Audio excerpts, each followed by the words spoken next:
seats vacant, well, in front, so you're invited to come up to the front, but if you cannot find your seat here. Thank you very much.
Before we start, well, I would like to just give you well, this QR code.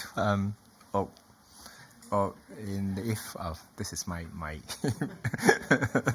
well, this QR code, boy, you can actually take this and then you're going to jump to a website where we have some PowerPoint presentation.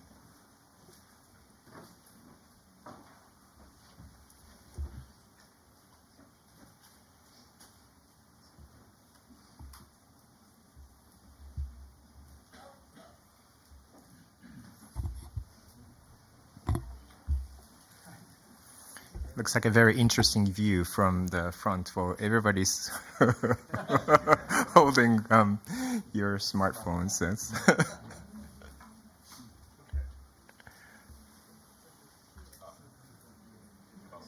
Oh, no. Oh.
We have some more seats available in front, so I would like to invite you to come up to the front.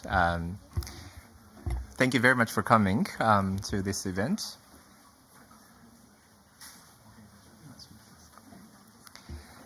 So now, slowly, we're going to start with this side event. Welcome again to our side event update on progress and the way forward for the Paris Agreement Article 6 Implementation Partnership and Market Structure. This is a joint side event organized by the Ministry of the Environment, Japan, the World Bank, and the Overseas Environmental Cooperation Center, Japan. Good morning. My name is Makoto Kato. I am a member of the Board of Directors of the OECC, Overseas Environmental Cooperation Center, Japan. This morning, I would like to serve as a moderator for this session. To start with this very meaningful side event, I would like to invite Mr. Kazuhisa Koakutsu, Director of International Negotiation of the Ministry of the Environment, Japan. Koakutsu-san, please. Thank you very much. And first of all, good morning to everybody. And thank you for coming, despite your very busy schedule.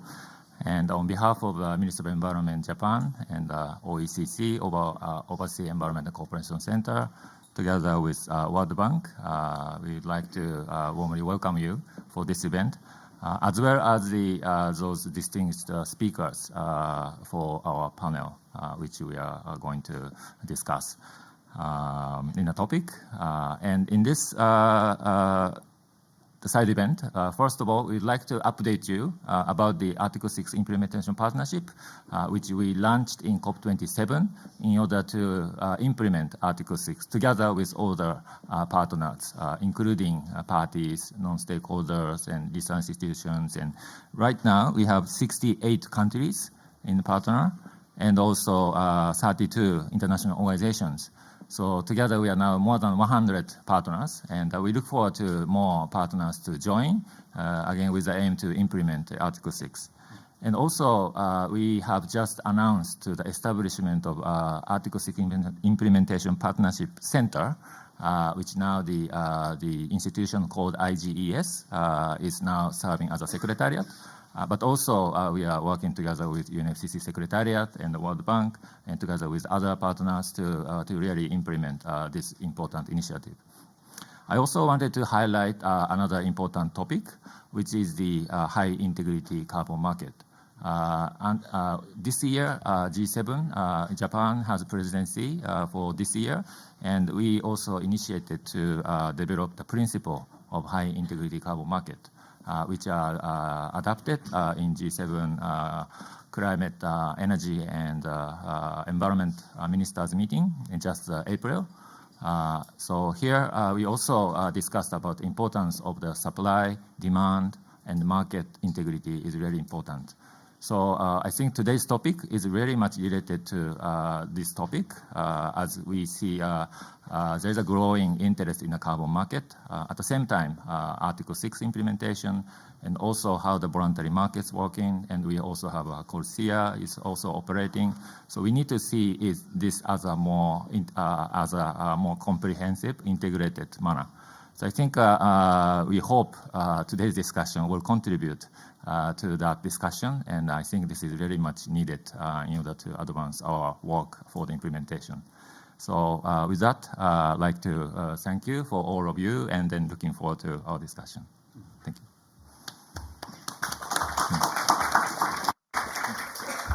Thank you, Koakutsu-san, for welcoming for the guests for today. Now, I would like to invite Professor Dr. Kazuhiko Takemoto, President of the Overseas Environmental Cooperation Center, OECC, Japan. Thank you for your kind introduction, Mr. Kato. On behalf of the organizers, I am delighted to welcome you to this side event on Article 6 implementation and market infrastructure. The party countries have already shared the importance of making full use of Article 6 mechanism in order to achieve NDC targets and to further raise their ambitions. many countries have been committed to their bilateral agreements to accelerate their actions to implement Article 6. At the same time, we have faced a variety of challenges to be overcome toward a smooth and effective implementation. These challenges are: number one, institutional development in partner countries, namely data development, national carbon registries, knowledge sharing, and capacity building. Number two, ensuring transparency and avoiding double counting, which are essential for mutual understanding and trust among the parties involved in the transfer of ITMO, namely internationally transferred mitigation outcomes. And number three, collaboration among stakeholders such as private companies and the local communities and their capacity building. Noting that a variety of stakeholders are involved in the carbon markets, their positions are different by dynamic situations, and competitive relationships among them might emerge from time to time. However, it is possible to overcome these challenges through mutual understanding and collaboration among the respective initiatives and players. As Mr. Kawakutsu of Ministry of Environment of Japan introduced right before in this morning, the Article 6 Implementation Partnership was launched to realize a smooth implementation of Article 6 through international cooperation. And also it has already started discussions to move forward with active participation of its member countries and organizations. The World Bank has also initiated the Climate Warehouse Program, which develops digital infrastructure for carbon markets and information sharing capacity building to ensure the transparency of Article 6 efforts. I also welcome the bank's initiative on development of a metadata platform, which is Climate Action Data Trust. In this session this morning, both Article 6 Implementation Partnership and Climate Warehouse will be discussed further in more detail by respective experts today. Our organization, Overseas Environmental Cooperation Center, OECC, is in the position to disseminate these initiatives throughout the world in close collaboration with Ministry of the Environment of Japan and relevant stakeholders. I am very much pleased to have worked world leaders as our panelists in this session. I am very much looking forward to hearing their insightful wisdom and suggestions to address our common agenda. Finally, ladies and gentlemen, I would like to conclude my remarks by wishing you a fruitful event through your active participation in this morning. Thank you very much, and once again, welcome. Thank you very much. Thank you very much, Professor Dr. Takemoto. Now, I have Kawakutsu-san to say some more words to add. Sorry just wanted to share my feeling right now, which is that I have a very long time friends coming from Babu-san, who is supported the CDM early time, just maybe 20 years ago. And also, I'm also privileged to share that President Takemoto, he was also at the time of the Kyoto conference in 1997, supported the minister to adopt the Kyoto protocol. So, and also Kato-san, he's also been 20 years in this space to support this market through this capacity of OECC. So, just wanted to mention that Article 6, of course, will be have a long time, infrastructure, and then will be, building on that part. But also wanted to have a very privileged over all the person who supported this process. Thank you. Thank you very much. Now we're very old. But also we welcome our new friends joining us for the Article 6 implementation. Thank you very much. Today we're going to share the progress of the work under the Article 6 implementation partnership, namely A6IP. And also we're going to hear the update of carbon markets related to infrastructure by the World Bank and partners. And also we are going to discuss what the potential programs which can be performed under the A6IP. So we apologize for because this room is very small, but I think we're packed in this room, and this represents for the huge attention and interest of everybody coming here, and also we're broadcasting this through the YouTube. So please enjoy today's side event. Now, without further ado, I would like to invite you to jump into the first session, substantive session of update of Article 6 implementation partnership. For this session, I would like to invite Mr. Sadamitsu Sakoguchi, who is Assistant Director of the Ministry of the Environment in Japan, for he's walking us through the work done at this time for the Article 6 of the Paris Agreement. So. I would like to invite you to start for the presentation. Thank you, Kato-san. I don't have 20-year experience, so I'm kind of new, but I'm very happy to present here. So thank you so much. And just a moment. Can I have the PDFs? Yeah, slide, please. Well, it's on the. Okay. Just wanted to share. Okay, I'll just start. So my name is Sako. So with this slide, I would like to share what we have been achieved so far and what we are planning to do under the Article 6 implementation partnership. So next slide, please. Okay, so a little bit about background on the partnership. The Article 6 implementation partnership established at COP27 last year aims to promote international collaboration to build Article 6 related capacity, including by sharing good practices and supporting the implementation of Article 6. The structure of the partnership reflects the interaction between stakeholders who play an important role in this partnership. The number of partner countries has now grown to 68, as Kazu mentioned, and 32 international organizations, including UN agencies and multilateral development banks, are also partners. To further strengthen our efforts through this partnership, MOEJ exchanged the letter with UNFCCC Secretariat and also World Bank. Next slide, please. So this table shows the distribution of the countries in each region. As the partnership is to promote international collaboration through the exchange of good practices, it is crucial to have the participation of entities with different backgrounds.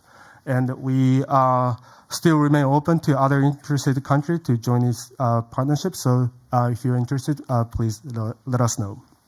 Next slide, please. Okay, I will explain our plan for the partnership of this year. So taking into account the decisions of the detailed rule for Article 6 implementation at COP27, we set up thematic working groups, namely authorization, reporting, and tracking, and provide technical assistance and information through the platform. The technical assistance includes practical hands-on training and mutual learning. As for the information platform, we have created the website, and through this website, we will disseminate case studies, good practices, and a summary of working groups. Also, collaborating with Ayeta here, we're planning to organize capacity building activities, particularly for private sector. Next slide, please. So this is the timeline for year 2023.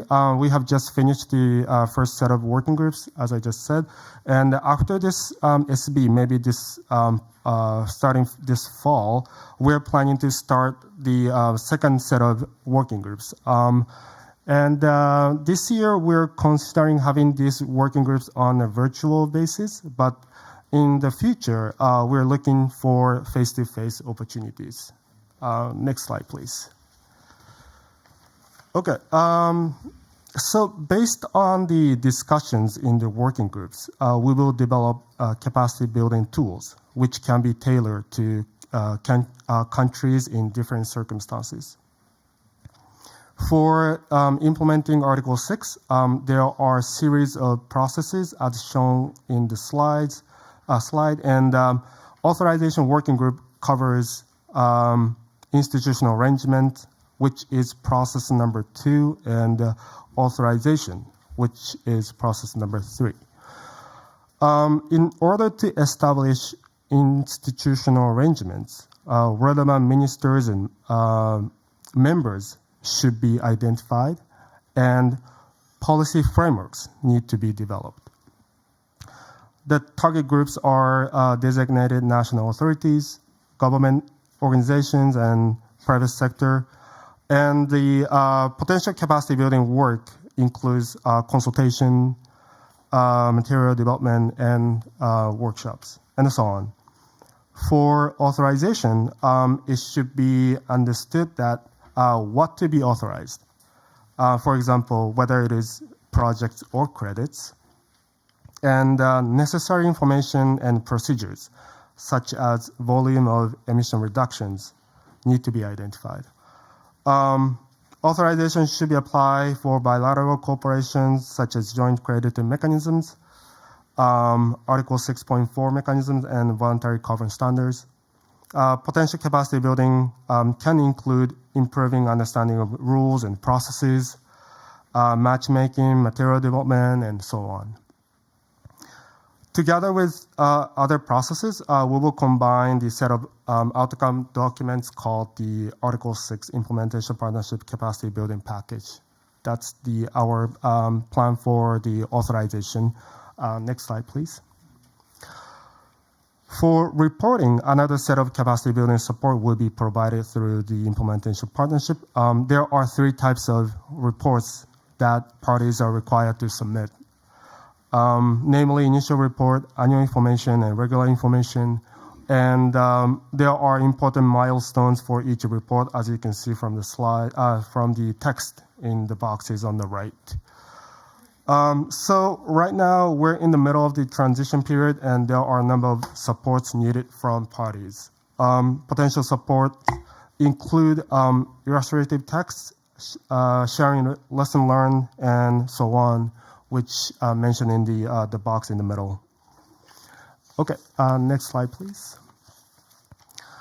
For tracking, as you may know, there are a number of tracking tools available from various entities, including international organizations, countries, private sectors, and so on.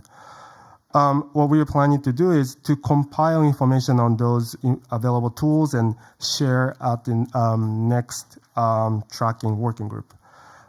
This will make it easier for parties to decide which tools are useful or relevant for them. Next slide, please. This is my last slide.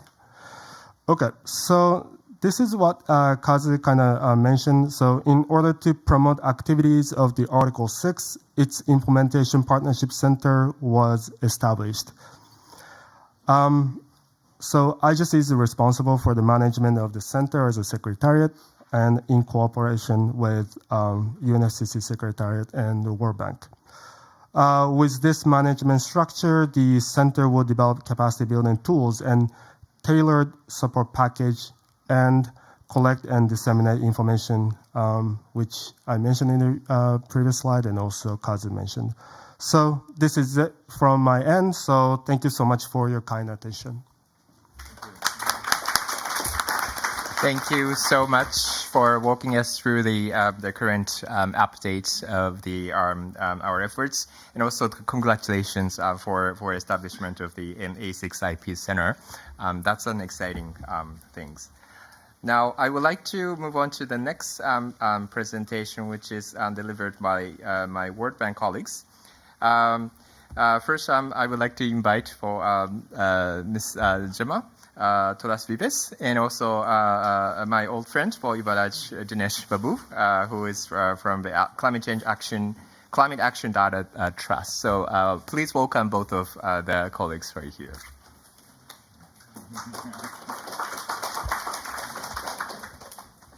Thank you very much. I thank the Ministry of Environment and OECC for co-hosting this event with the World Bank and the invitation to the panel. So we're here today talking about infrastructure because it has a crucial and transformative role in the implementation of Article 6. And so next slide, please. Carbon markets keep changing, and with them, the technical and the policy requirements around the accounting, tracking, and reporting. So to this end, the World Bank initiated the Climate Warehouse Program. Next slide, please. Which focus on two pillars. The first one is to prototype, test, and develop open source infrastructure around all the life cycle of carbon credits, including digital MRV, including registries, tokenization, trading platforms, and also metadata layers. On the other hand, the second pillar is about infrastructure capacity building. We help our country clients to develop infrastructure strategies, defining what are the needs, what are the requirements. Do you need an MRV and a registry, or both? If you need a registry, do you need a register or a transaction registry? Do you need to link them together? If you need a national MRV system, do you need them at the project sector and national level, or only one specific sector?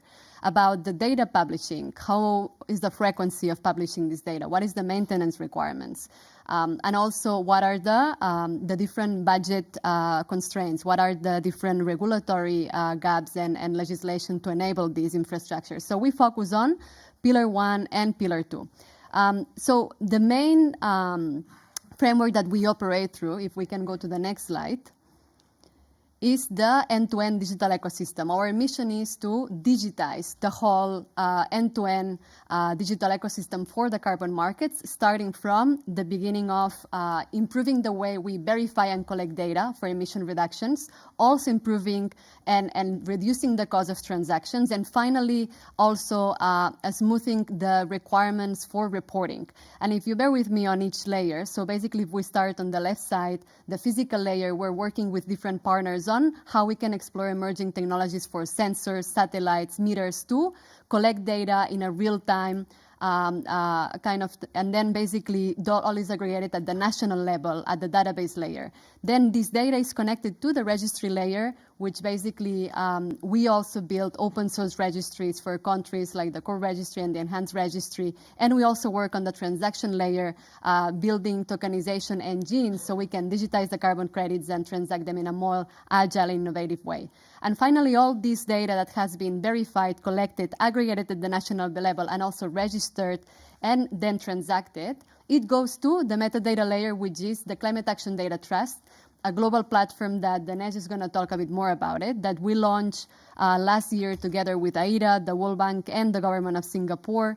It was a culmination of 3 years of testing and prototyping with many stakeholders, including 30 organizations, more than 20 governments, and we developed a taxonomy and a data model that would be aggregating, connecting, and harmonizing carbon credit data in one place. Because right now we have different registries, disparate and decentralized across the world, and they are not connecting. And if you want to check tomorrow, what are the carbon credit data? What is the status of these credits? Where do you go? We don't have a centralized place. So this is what the CATRAS is offering to the carbon markets.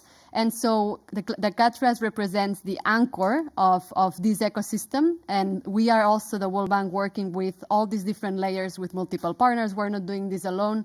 As you know, it takes a village to build the whole ecosystem. So we created the Digital for Climate Working Group. Yesterday, we did an event about D4C, and we're working with UNFCCC, EBRD, UNDP, AIDA, and the European Space Agency. Because last year we were focusing on different areas of infrastructure. So we decided to join forces, not duplicate efforts, and coordinate. And so we will be presenting more and more our work. We keep connecting all these systems to make them modular, interoperable. So the ambition is to have a fully digitized life cycle and offer this to our country clients and to the broader market participants to reduce the cost and smooth out the whole life cycle. So with this, I'm going to pause here and maybe pass it to Dinesh to present the Climate Action Data Trust, the anchor of the ecosystem. Thank you, Gemma. Can you go to the next slide? But thank you, Government of Japan and OECC, World Bank, for giving this opportunity. Let me start at least by saying arigato gozaimasu for all the opportunity given to us to present the status of where we are in the Climate Action Data Trust. Next slide, please. So, starting with the challenges, which of course Gemma covered in terms of how the market is fragmented and how they are decentralized. It's good on one hand, but on the other hand, definitely the stakeholders need a common place to come and fetch the data from all the standards and the registries across the world, including the national registry. So the lack of transparency and the lack of interconnectivity and the way the project cycle is not as visible as you would like to see. All these challenges we are currently facing, given the kind of plethora of experience from the previous market mechanism. So based on that, next slide, please. Based on that, there is a kind of a common consensus that we need a common data system to collect and structure this data in such a way that the stakeholders across the spectrum of climate change and even non-stakeholders from the climate change should be able to decipher the meaning of all this information that is being published at different places. So that was the common need. Next slide, please. So basis which the CATRAS was, the Climate Action Data Trust was launched, as Gemma said, last December with the support of AITA, Government of Singapore and World Bank in Singapore. And this is going to really make the change in terms of how you view the data, how you, as I mentioned to you, decipher the data and how you present it to your own clients and your own market ecosystem in a way that they can understand it in a simple way and use it in their investment decisions or operational decisions or even making best practices or benchmarking and many other use cases for based on this platform. Next slide, please. So again, I'm not going to spend more time, but it is largely the need for the integrity, the need for transparency, the need for confidence in the carbon market need not be overemphasized. So the kind of overall emphasis will be definitely from the bottom-up approach as reflected under the Article 6 of the Paris Agreement. So all emphasis will be made to make it very simple from the actual implementers. So whatever Gemma showed on the slide in terms of the verticals of the layers, it's all bottom up, nothing is top down. So that is the beauty of the whole system, which is going to be the trend for the next decades to come in the climate change arena, where you see all the data is really going to help from the field and not basically concede from the top down approach. Next slide, please. So the key features very quickly, it's an open source, therefore there is no, we're trying to achieve no transaction fee as per the whole current design, but moving forward we have to see how it works. In terms of the standard registry managed, in the sense that the registries or the standards have a full control in terms of what they want to publish through the CATRAS platform. So that is a kind of a flexibility and the control is given to them because we don't want them to publish anything that is not in the public domain to start with. But of course, they can even control the public information, which is largely defined as palatable to the stakeholders initially. So we have a 40 data fields already decided, basis which the end users can see the data which is being published by the registries through the platform, but not all the 40 data fields are ready today, if you ask me. So it's based on the registries, data collection process, methods, and practices, and also the current status of Article 6. So we may not have all the data which we have configured for the last 3 simulations, which was held by the climate arrows. Next, please. So where do we sit? We sit exactly at the center of both the supply and the demand side. Again, to understand how the supply side can talk to the demand side and vice versa in a way that the CATRAS platform could be the centerpiece in facilitating this dialogue and ensuring, end of the day, the transparency and the environmental integrity. Next slide, please. So just to see how the data taxonomy, as I mentioned to you, in terms of how people can easily understand, so that is done. And it is not one-time exercise, it's going to be dynamic, and we move forward with the feedback coming from the market. And in terms of the visibility, which I mentioned to you, highlighted before, in terms of how the whole process, the whole activity cycle of a given project, how you really understand and see that. And in terms of the information, so it's a beauty to see how all this information, just imagine 200 plus countries, standards, independent standards coming together, pushing the data to the platform, how it is going to be really surfacing, and how the data is going to be really be kind of more visible to the stakeholders. That is going to be the beauty of the whole system, where there is absolutely no a kind of bias to the data, because the system is going to just publish all the data that is being pushed to the system. There is absolutely no decision that the CAT is going to take into what to publish and what not to publish. And therefore, we ensure the transparency and the trust. Next slide, please. So because we are here in SB, so we want to also inform you that the national registries can contact us directly. There is a contact form on the website, or you can talk to us the next few days, and then we will try to see how you are, where you are, what is the current status, and then talk to you and then help you to connect with the Climate Action Data Trust. Yeah, so in terms of the modes of integration, we can discuss that. It's a more technical side of it, where you can have access to the manual upload or an automated upload using the API. That we can discuss, but it is a very easy process for you to set it up. Next. And coming just a few aspects of how it is being set up, the Climate Action Data Trust. We have a council, and then it reports to the board of directors, but we also have a technical committee and the user forum, which is reporting to the council. If you would have followed the kind of the publications very recently on our social media and our website, the technical committee is up and running. The user forum, we have selected the first 20 members, and we are going to have the first meeting next week. And we'll continue to expand the user forum in the form of having a government forum as well, where the governments could also have a forum and then try to give us the feedback to improve the functions of the CAT Trust. And then, of course, the Secretariat is supporting the whole functions of the CAT Trust. Next, please. So currently the council has 6 countries, as you could see, and also the 4 kind of important and leading standards in the market. And we will also appoint 2 members from the user forum into the council as well. Next, please. So this is a kind of a sneak peek you can have if you go to our website, which is at the end of the presentation. So you can see how the user-friendly formats are being now made. We are making a mock now. So the mock is available on the website. We still have some time for you to give feedback in terms of how you would like to see all the data that is being pushed into the Climate Action Data Trust platform. Next, please. Next, please. Yeah, this is a timeline in terms of where we are now.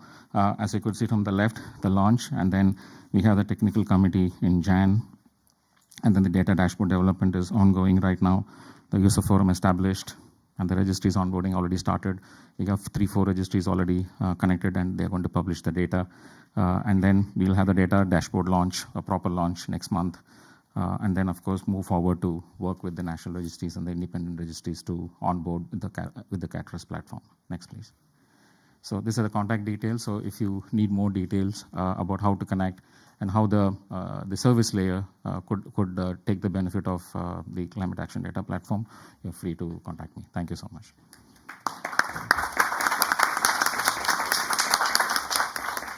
Thank you, Gemma and Dinesh, for excellent presentation.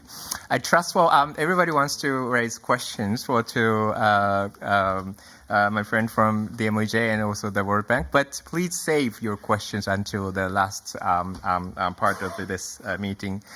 So thank you very much for the speakers. So now we are having like a switch of the seating arrangement. Thank you very much for the speakers. Yeah, again. Now, the third session is more like a panel discussion, and we're going to have excellent panelists. So I would like to call upon your name, Andrew Howard, Verra, and Cristina Figueroa, Vergas from Chile, and also David Newell from Sweden, and Leticia Guimaraes from the UNDP. And also Koak-san with me. But not at the least, I would like to invite for Mr. Rui Yung Gan. He is the National Climate Change Secretariat from the Government of Singapore. So I would like to give my seat to Mr. Gan. Thank you very much.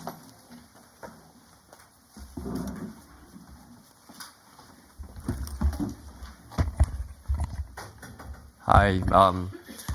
Good morning, everyone. So we now are going to the panel discussion, and we have a panel with very distinguished people here. So firstly, we have maybe I should start from Kazu here.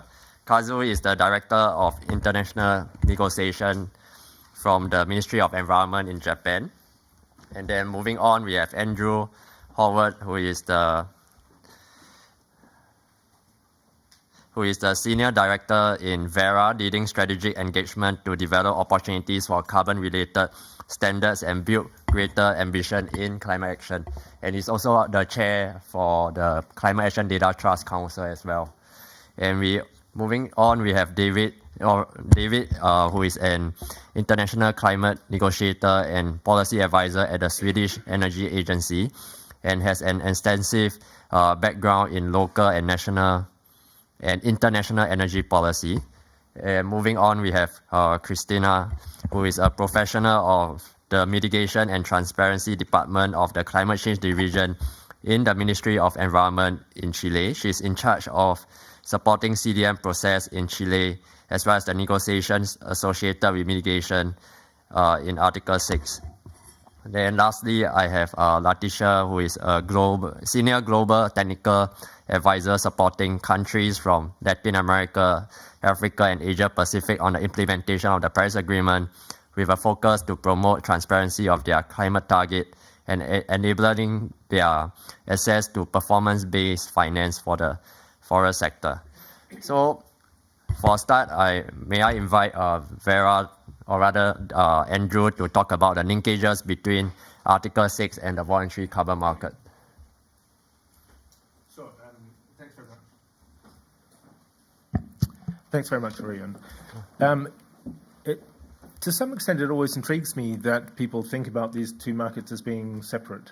I think once you're working within a standard like ours, so we administer the Verified Carbon Standard, which is in the independent space, it's the largest crediting program that we have currently. There are both compliance users and voluntary users of this standard.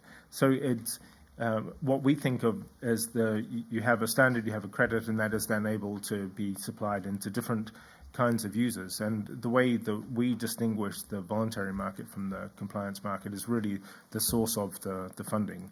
So as opposed to a compliance market where a company may be subject to obligations under a carbon tax or an emissions trading system, and is then driven by that regulation into investing in projects and buying credits.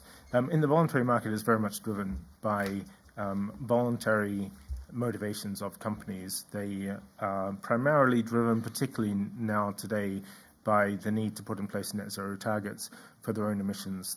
I think there is a growing sense that companies need to act, and they need to be really, really active in reducing their emissions and getting down to net zero pathways. And they see also that there is scope in some ways, in limited ways, I have to say, in complementary ways, to be able to use credits like these in order to help them achieve the net zero target. But then once they're there, they still, of course, have once they're on the pathway down to net zero, they still have a lot of emissions, and there's a great desire to compensate those emissions. So it's really an issue of the difference of funding source. And when it comes to the countries which are hosting the projects, it's really the same sorts of policies, the same sorts of institutions, the same sorts of capacity need to be built up in order to host projects which are then being financed through either compliance motivations or voluntary motivations. So we very much see that the world is actually quite integrated in these ways. But of course, you have many different actors coming in and acting in different ways. The one thing I'd really want to stress, though, is right now there are a lot of companies with investment available, and they're looking for opportunities to be able to invest in countries and to support those countries also with their own implementation of the NDCs. And where I'm talking about NDCs here, I'm thinking primarily of the conditional space, where in an NDC a country has said, I'm prepared to do ABC, but I really, really need the international finance in order to do that. And a voluntary market, in the same way as compliance markets and the same way as Article 6 government programs, the voluntary market is also able to supply finance into those activities, which can then contribute towards a country being able to meet its conditional NDC targets.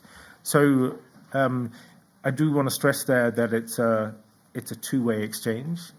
Countries, I think, also need to make sure that they're able to portray themselves as being attractive to investment, and that is very much helped by the institutions and the policies which are built up in those countries. The conditions on which a project operates within the countries, that's going to be very important. And it'll be interesting to see as we go forward, as countries get more and more into the space where they're very active in Article 6 and very active on voluntary markets as well. The kind of competition, if you like, which might develop, where countries are going to really need to see themselves as being attractive investment opportunities.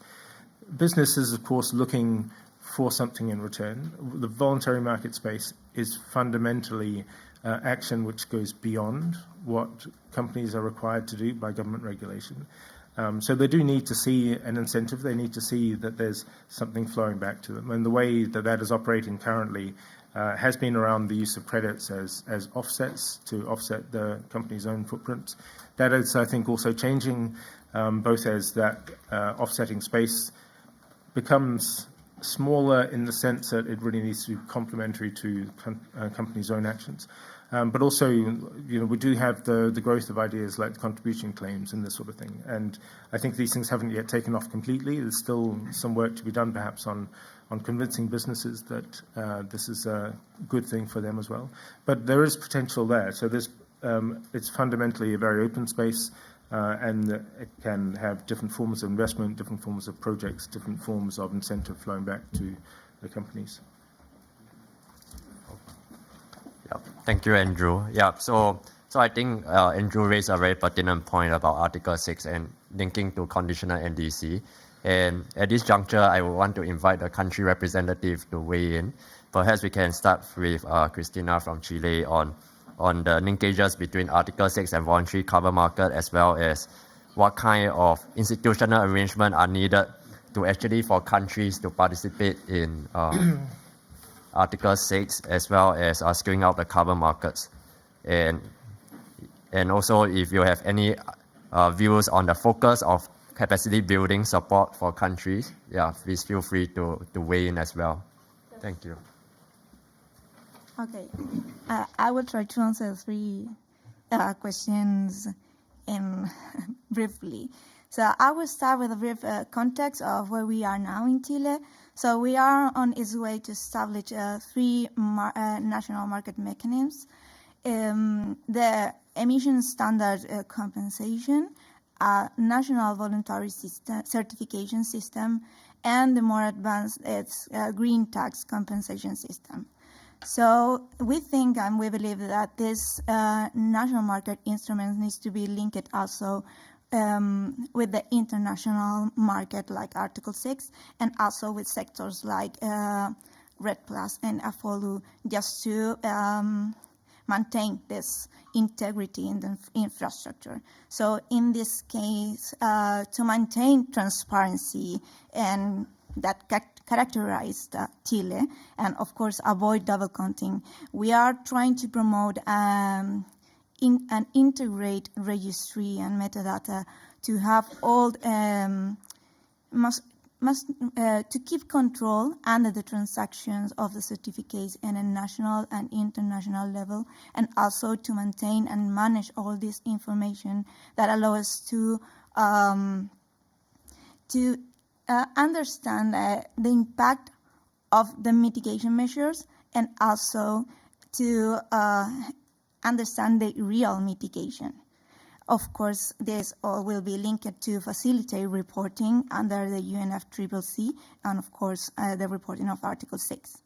So, as a developing country, we are considering our own experience with our skilled people that have some experience with the green tax. Like, you need to put, when you start working, you know with what gaps you have, what kind of information do you need. So you need to start with something, and we start with green tax, and we have some developed people with skills in IT and technology. So we know what will we need in case of registry and connect all this information. So for us, develop our own capacities and have our own skilled people is one of the most important things to all this infrastructure, because it allows us to know how it was developed and how we can improve it in future situations. And that's in the case for the infrastructure and for the integrity.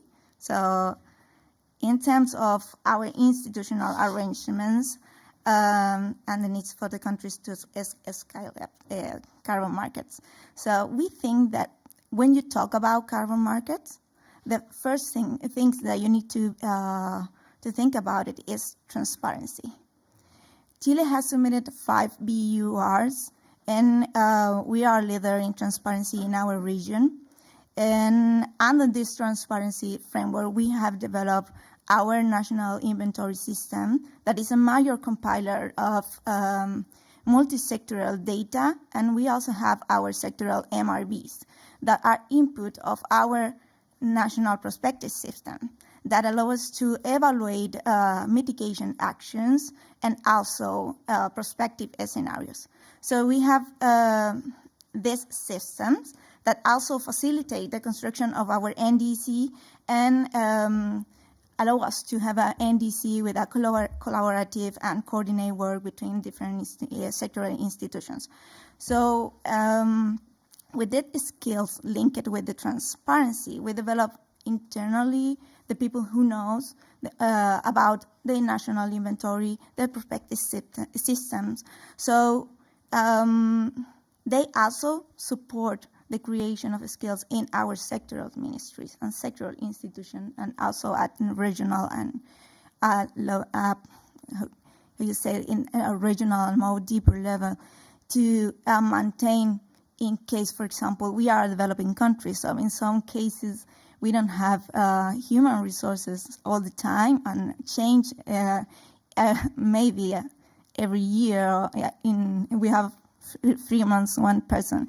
But if we try to keep our skilled people, for example, with the founding of the VTRs or the founding of the VURs, you can keep all this knowledge and also introduce a continuous capacity building internally.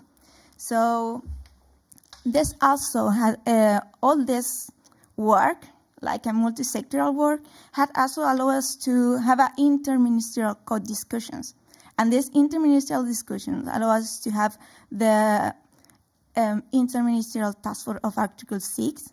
So it's the first step to create our national Article 6 policy, taking into consideration the point of energy, for example, the Ministry of Energy that had a lot of percentage in our emissions, the Ministry of Agriculture, he is involved in forestry, and Foreign Affairs, Ministry of Environment. We are all involved in this key step as define what will be additionality for us.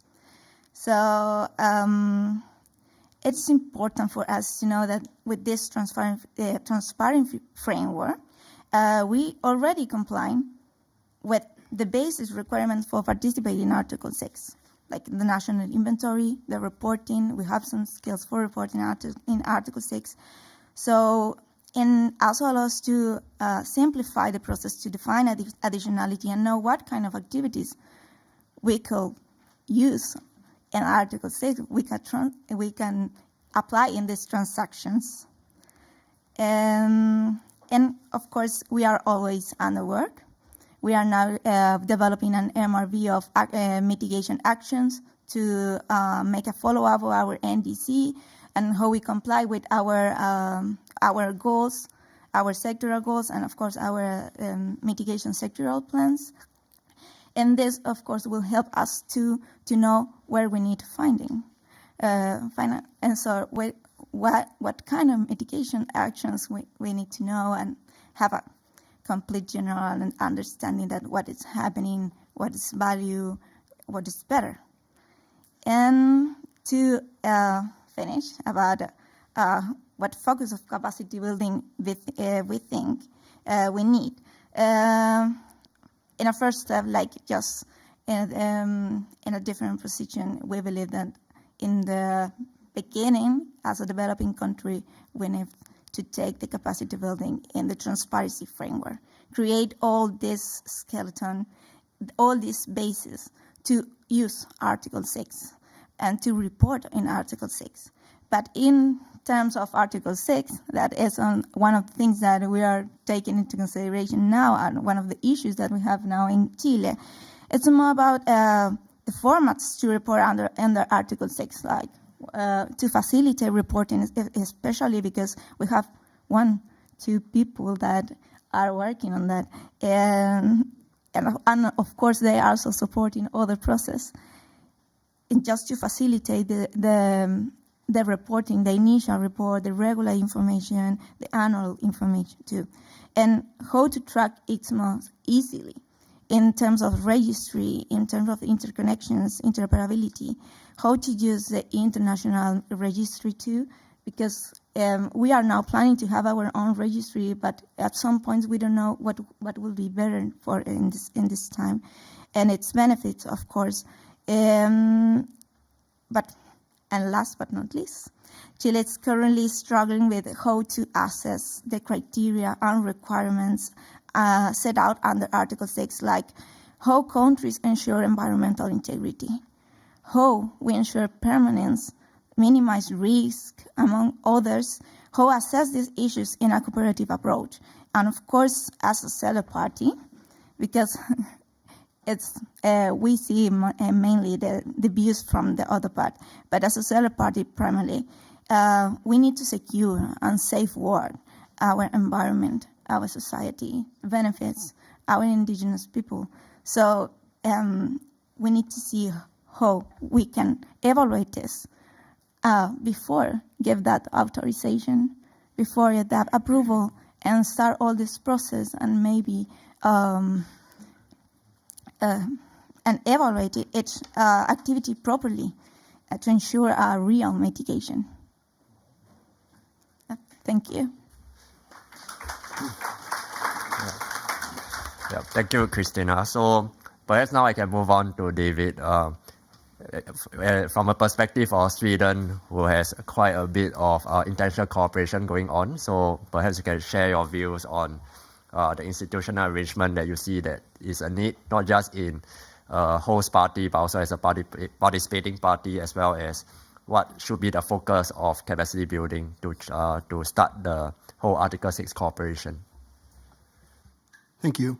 So I think to start off, I actually want to start in this first question about the linkages between Article 6 and voluntary carbon markets, because those linkages have implications for the sorts of institutional arrangements and infrastructure that are required. You know, Article 6 isn't a market, it's a mechanism that facilitates compliance and voluntary markets. So in terms of compliance, you have, of course, usage towards NDCs, and then you have other mitigation purposes, other international mitigation purposes such as CORSIA. On the other hand, you also have voluntary markets through other purposes, units authorized for other purposes, or non-authorized mitigation contribution units fall more under the category of the voluntary markets. This is important for understanding the institutional arrangements because they have different requirements. Obviously, if you're fulfilling an NDC or if you're fulfilling obligations in CORSIA, that's going to have a set of institutional requirements that differ significantly from fulfilling voluntary requirements, such as SBTI, for example. And so I think that's important to keep in mind. There's not one kind of uniform set of requirements. And this is also important when it comes to, the capacity of countries to participate, because in some cases there are already infrastructure in place and set up in the voluntary markets that can facilitate that.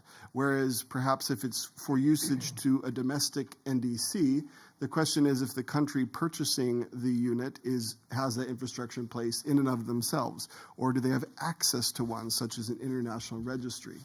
Under negotiation right now is the linkages between these, and the implications of the linkages between, for example, the mechanism registry and the international registry, or the functionality of the international registry, are going to have ramifications for the capacity of countries to participate.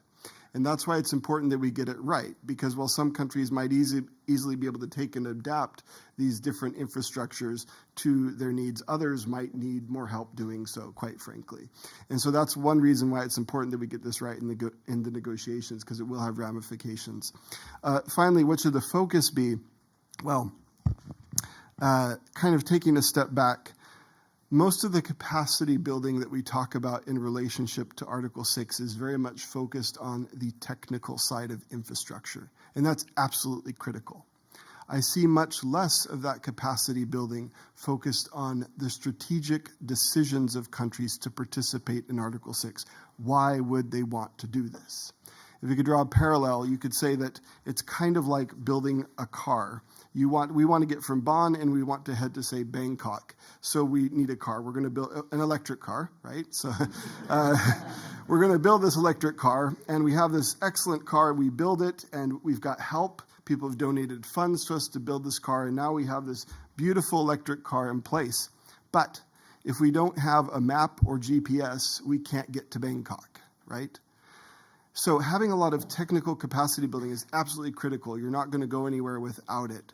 But I think there needs to be at least as much focus on the strategic capacity building. If I am a country, how does Article 6, how do I participate in it in such a way that it integrates with my national environmental and climate targets and goals? If I don't know that, it does no good to have this infrastructure in place. And I say that from a position of experience, as we've been contacted by and had a lot of interactions with a lot of countries. You know, they're excited to participate. A lot of them don't know why they're participating.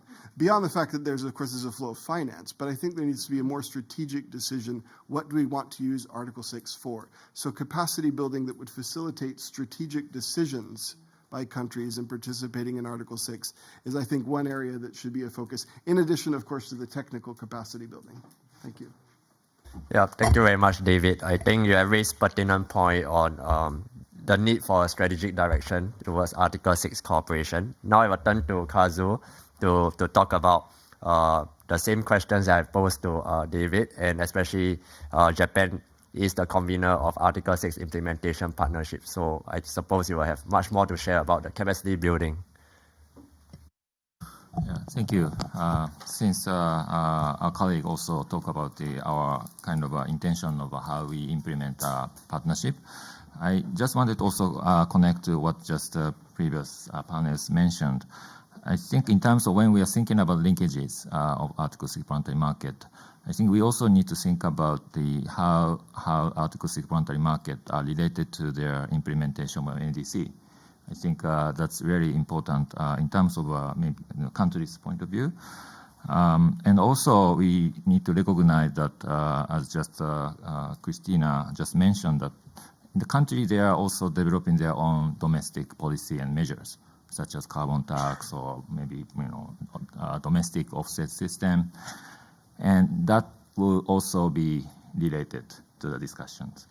So in order to do so, I think current what maybe from the perspective of the country, what we need is what is happening in the space of voluntary carbon market. For example, like in Chile, how much projects are ongoing, what is currently happening, and also maybe that is also related to your implementation of the domestic system. So I fully agree that transparency in this context really gives us the idea. And I think for that is what I think needed in terms of the information that parties can also look at.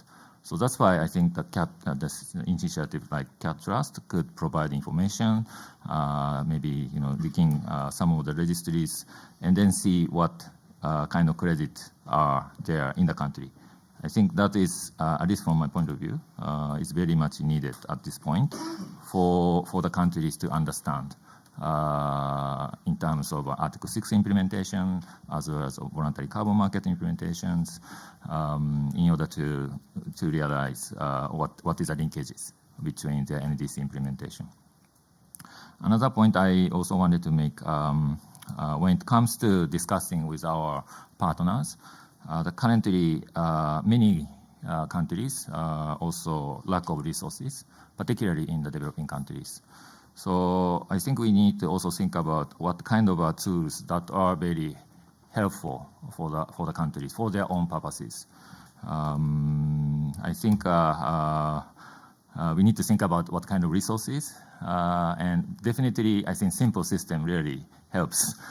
But also we heard that many countries are developing their own registry system, and then how that kind of registry system could fit into their purposes is also something we need to think about. For example, if the parties are engaging with different bilateral cooperation, one corporation, then they have a registry, and another corporation, there's another registry, and then we have another registry. It could be so many registries that you need to deal with. I think that maybe that's kind of question that we need to address, whereas maybe some countries have just started with some parties or corporation, and then they look it will be a more simple system. So what I'm trying to say is it could be a different context depending on the each country's needs. So that I think at this point the priority is to understand where their current status is. Maybe Chile has already established certain system, and then maybe we need to look at what kind of registry, what kind of system could be more fit for the purpose. I think that could be depending on the stages of the country. So at this point, I think the focus of the capacity building is what is really the status of the country and what is really needed in terms of the tracking of the system. So, thank you. Yeah, thank you, Kazu. So lastly, I will turn towards UNDP Latisha to give us the UNDP views on the role of infrastructure, which they have been putting in a lot of effort, as well as the capacity building support that they have been providing to countries, and what's the focus of their capacity building support. Thank you. Thank you, and thank you for the invitation to be here. Good morning to everyone. UNDP has set up a very comprehensive support package on carbon markets that actually starts with a carbon markets access strategy, with the idea of understanding the different needs, the status of the different countries, and how different carbon markets instruments can contribute to the implementation of the NDC, it being domestic, international, voluntary, or regulatory, under the regulatory framework. On the specific support package, it is under 3 different pillars. The first one is on technical assistance and capacity building. The second one is on digital solutions for the implementation processes. And the third one is on direct financial incentives for verified mitigation outcomes. So on the first pillar on technical assistance and capacity building, after doing the carbon markets access strategy and understanding the different types of instruments, for the implementation of the instruments, different countries will have different gaps in terms of regulation, institutions, and technical gaps. So this assessment is done to understand the needs of the different countries, and then a comprehensive regulatory framework is set up in the country to serve as guidance for the implementation of the different projects, and also as a strong foundation for carbon markets. This framework encompasses governance arrangements for decision-making processes on which projects will be approved, ITMO approvals, but also the institutional structure for carbon markets transactions. This work has been completed for Article 6 for Ghana and Vanuatu, and we are currently supporting also Georgia, Cote d'Ivoire, Ukraine, Uruguay, Malawi, Morocco, and Rwanda. To respond to the Article 6 capacity building needs and get everyone started, UNDP has developed together with UNFCCC, Switzerland, Sweden, the Institute for Global Environment Strategies from Japan, Gold Standard and Sustained CERT, self-paced online course that has received 3,500 learners, which shows the amount of interest that is out there. The course will be translated now to French and Spanish to make it more available to countries that speak these languages, and will be launched in September this year. Now to the second pillar on digital solutions. UNDP is collaborating with UNFCCC, World Bank, ERBD, and IETA through the working group that was mentioned on the previous session on Digital for Climate.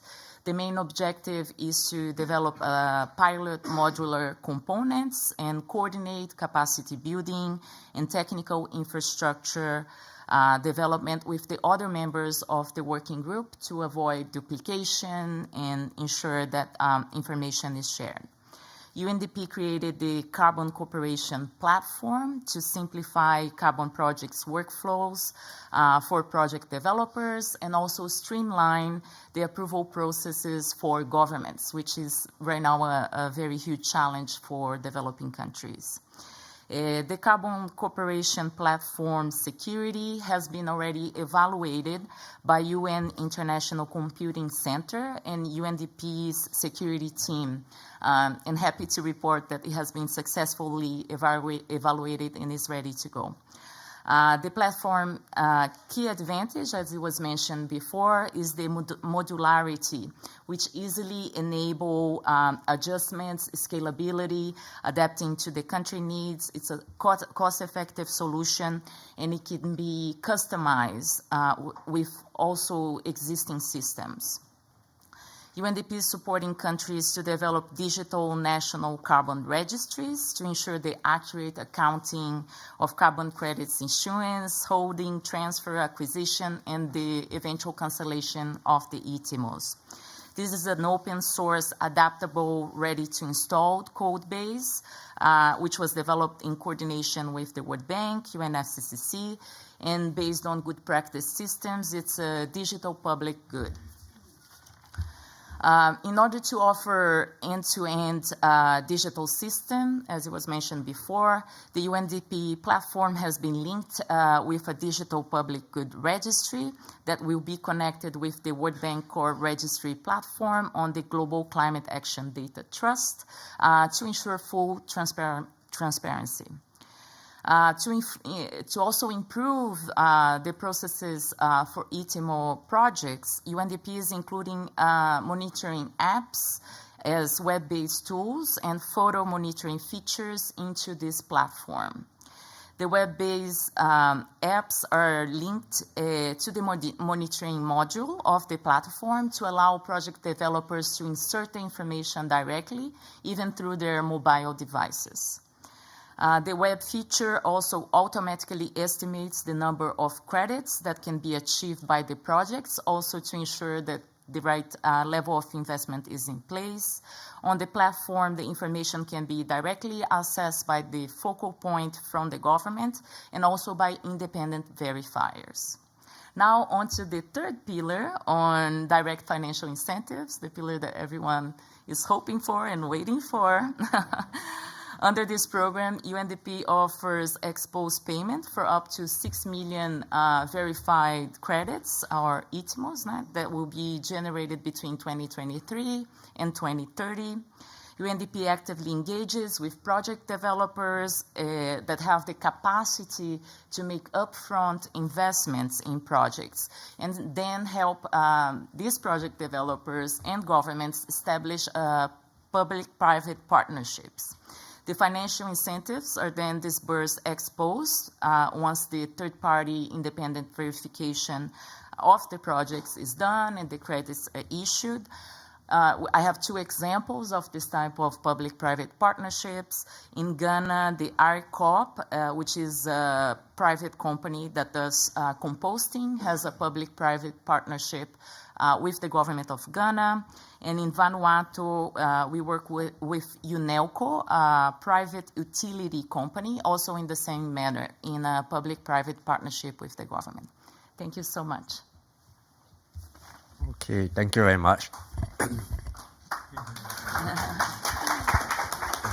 Yeah, I think we have heard a lot from the panelists as well as from the previous panel. I would like to open the floor up for questions, even though I myself have a lot of questions, but I rather not use this prerogative, but rather to let the audience ask the questions. Yeah, so if any question directed to our panelists or be it to the World Bank Article 6 related programs or even to Article 6 implementation partnerships, feel free to ask your questions. I think there's mic going around.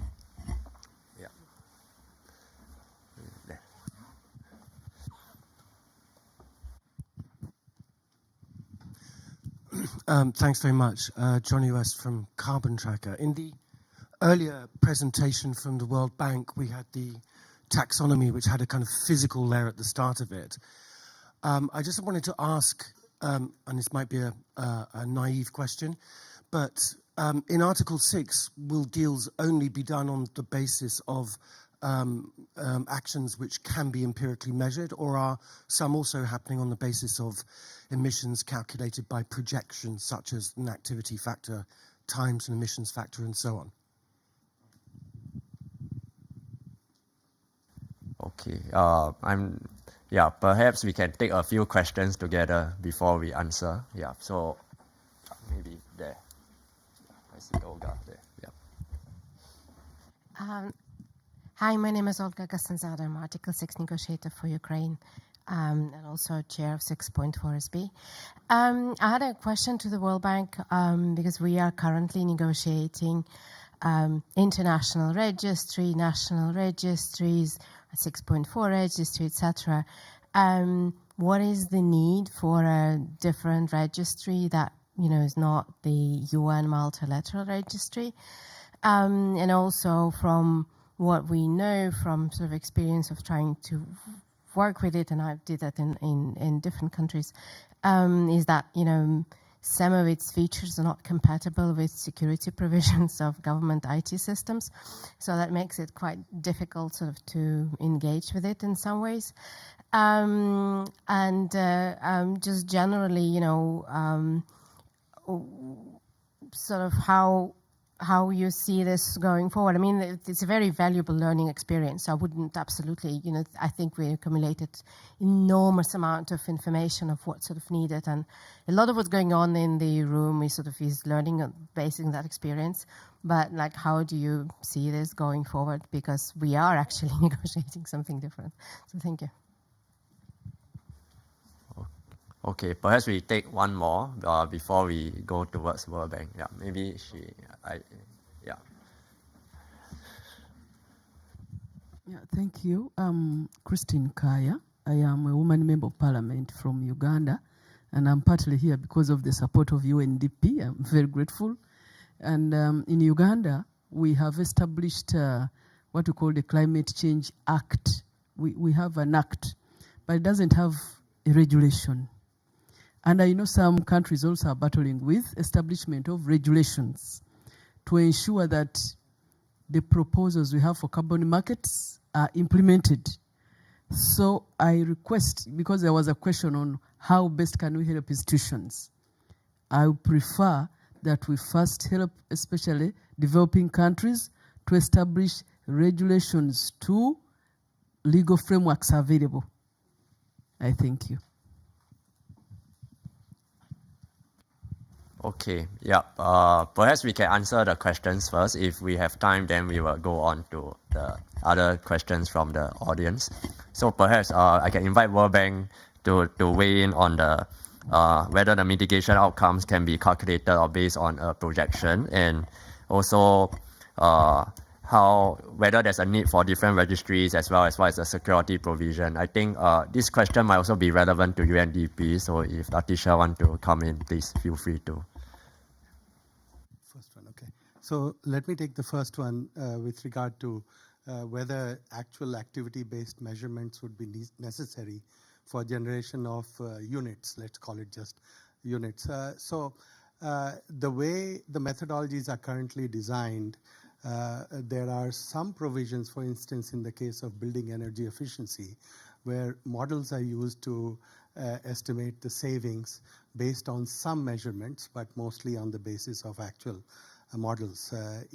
There are instances where a huge amount of transformation can take place if you were to permit, for instance, policy crediting, changes in regulations, say, in tariff policies, in fossil fuel subsidies, where there needs to be a different approach taken than activity-based measurement.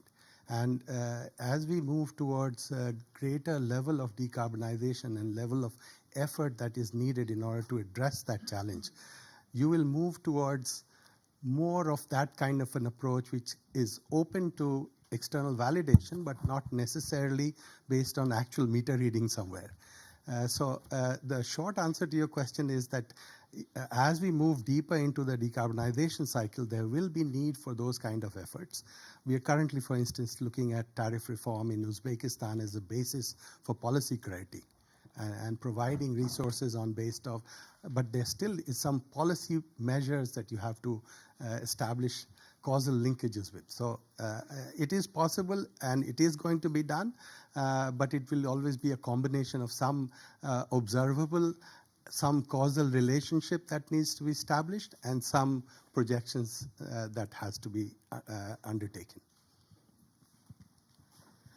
Hi, I'm going to address the second question on the registry. I think it's a very valid question. We don't ask often enough why we are building a solution and for what.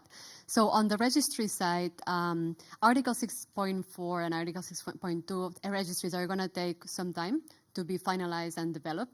In the meantime, the World Bank, through our capacity building effort with our country clients, we identified needs and requirements to start the climate action. And so we started building these open source registries. We take security very seriously, and it's our first priority when we do assessment. So we have threat models that we carry on when we are building this infrastructure. On top of that, these open source registries are a way to initiate action, but of course, once other registries are available, like 6.4 and 6.2, it's up to the countries to strategically decide based on their needs, capacity, and resources, which registry fits more into their system. So going back to your question, this is just a way to initiate adoption, to transfer knowledge, to define together the technical and the functional requirements, and then leave it up to the countries to decide on the available options in the market. Thank you. I think the first two questions have been very well addressed. Maybe on the third question from Uganda, from UNDP's perspective, we've been already supporting the country to the country office in assessing the existing regulation and legislation. As you mentioned, it shouldn't be just one solution to fit all, and also it needs to consider the progress that the country has already made. And we agree that the regulatory framework is the basis from which you would start. So identifying the right institutions, processes for approving projects, allowing project developers to engage, the approval of ITIMOs, and also different safeguards for the different sectors when engaging in carbon markets. So agreeing to the point and saying that we are already there trying to support the government process in that direction. Thank you. Okay, thank you very much. We are running short of time, so sorry because we can't really take more questions. I think we can now move on to the closing remark by Chandra, who is the global lead in World Bank. In the interest of time, perhaps I'll just do it from here. So again, thank you all for coming, and thanks to OECC for bringing us together as a joint event rather than two separate events as this was the original proposal. I think the value of working together becomes even more clear when you see the multiple efforts that are underway and the need for us to work together to coordinate and complement each other's work and each other's strength in terms of overall design of support that is needed for moving forward from the stage where we've focused on the design of these instruments, the Article 6 instrument, the voluntary market, more towards implementation of it. Implementation, and what used to be for us when we initiated our engagement, the World Bank's engagement in the Kyoto-based carbon market, the mantra used to be learning by doing. And we need to get into that phase now. We've talked enough and we've received sufficient guidance from parties. The time now is for us to move aggressively with implementation and learn through the opportunities that the Article 6 implementation partnership creates, learn from the fact that we are at a different stage than we were 20 years ago. We have development in technology. We have the ability to utilize that development to iterate much faster, learn much quicker from each other, learn from implementation that is taking place in different countries, and to have that iterative process of improving our own system based on our national circumstances, using the technology platforms that are being developed, learning from each other's programs and national level programs, and recognizing explicitly the question that David was asking: what is the role of markets? What is the role of Article 6 in the broader goal to address the challenge of climate change, and emphasizing that there is a need for domestic carbon pricing policies to drive emissions down, and the Article 6, the markets are intended to drive climate finance, and to recognize the primary functions of different things and design our programs in that manner, design our institutional arrangements in that manner, and learn quickly, iteratively through the partnerships that are being established, and to move towards a greater speed of implementation process. So with that, thank you all for coming, and thank you for Ministry of Environment in Japan, Kazu. Hopefully we don't have to come back 20 years from now on a panel like this, and that this would be replaced by much younger, much more agile, much more innovative partners, and us old dinosaurs can go somewhere else, right? So with that, thank you very much. And